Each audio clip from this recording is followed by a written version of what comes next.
जी हां, नेतन्याहू ने अंतिम प्रण ले लिया है। ये जंग तब तक चलेगी जब तक जीत हो ना जाए। हमास के खात्मे की जो कसम खाई गई है उसको लेकर आगे बढ़ता हुआ इजराइल नजर आ रहा है, लेकिन अब इजराइल के विरोध में तमाम बड़े मुल्कों की लामबंदी का सिलसिला भी हम देख रहे हैं। और इस बीच आज गाजा पर कब्जे की है तैयारी, पूरी तरह से कब्जे की अब बात हो रही है। इजराइल एक साथ कई चुनौतियों से जूझ रहा है और उन चुनौतियों पर आज हम करेंगे खास बात। आपके साथ मैं हूं समीर अब्बास, मेरे साथ करुणा शंकर शर्मा भी मौजूद हैं। और जिन चुनौतियों का हम जिक्र कर रहे हैं वो तो है ही, लेकिन उसके सामने, इजराइल के सामने पेश चुनौतियों के मुकाबले देश और उसकी फोर्स का जज्बा, यानी इजराइल का जज्बा फिलहाल भारी नजर आ रहा है।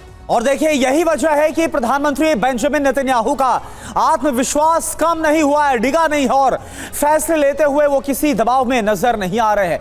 वॉर से जुड़ी हर अपडेट आपके लिए हम लेकर आएंगे, लेकिन उससे पहले कुछ बड़े बयान और बड़ी खबरें और साथ ही उनसे उठ रहे बड़े सवाल हैं। बिल्कुल, इजराइल वर्सेस हमास की ये जंग का कौन सा रूप अब देखने को मिल रहा है। बड़ा बयान देखिए क्या है, दबाव में हम झुकेंगे नहीं, ये कहा है बेंजामिन नेतन्याहू ने। प्रेशर तो है लेकिन उसके सामने हम झुकेंगे नहीं। बड़ा सवाल, क्या पीछे हटते ही गाजा में बनाई बढ़त खो देंगे नेतन्याहू, इसका खतरा है। और अगला बड़ा बयान क्या है जो दिया गया है नेतन्याहू की तरफ से, कुछ देर के लिए युद्ध रोके। हालांकि वो नेतन्याहू की तरफ से साफ कहा गया था खात्मा होगा, लेकिन जो बाइडेन बोल रहे हैं कुछ देर के लिए युद्ध रुके। यह अमेरिकी राष्ट्रपति ने बोला। यह बड़ा सवाल क्या है आपके सामने, क्या अमेरिकी सलाह मानने की हालत में है इजराइल?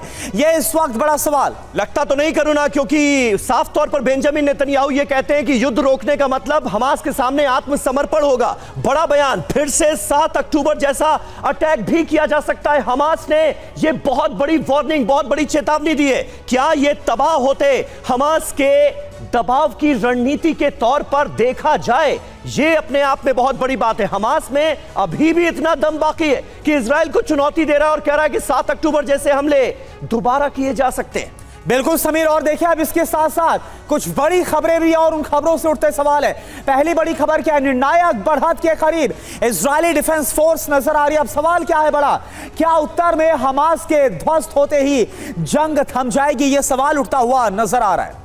बिल्कुल, क्योंकि नॉर्थ गाजा से आम नागरिकों को जाने के लिए कहा गया है। साउथ गाजा और नॉर्थ गाजा पर पूरी तरह से कब्जे का प्लान नजर आ रहा है। इजराइल को 4 मोर्चों से फिलहाल चुनौती मिल रही है। यह बड़ी खबर है। लगातार फ्रंट्स बढ़ते जा रहे हैं इजराइल के खिलाफ। क्या आईडीएफ अपने संसाधनों के बूते सबसे निपट लेगा? क्योंकि यमन ने भी विद्रोह छेड़ दिया है, हूती विद्रोही वहां पर एक्टिव हो गए हैं, इजराइल पर हमले शुरू हो गए हैं। लेबनान फ्रंट एक्टिव है ही, गाजा से लगातार हमले हो ही रहे हैं और ईरान इन सब के पीछे खड़ा नजर आ रहा है। और देखिए, एक और बड़ी खबर आ रही है समीर, 500 जो विदेशी थे जो गाजा में फंसे हुए थे 7 अक्टूबर के बाद, उन्हें बाकायदा गाजा से मुक्ति मिली है। मिस्र गए राफा क्रॉसिंग के जरिए, ये सभी मिस्र की तरफ रवाना हुए हैं। सवाल क्या है, क्या इससे आम नागरिकों की रिहाई का रास्ता खुलेगा? यह एक बड़ा सवाल उठता हुआ नजर आ रहा है।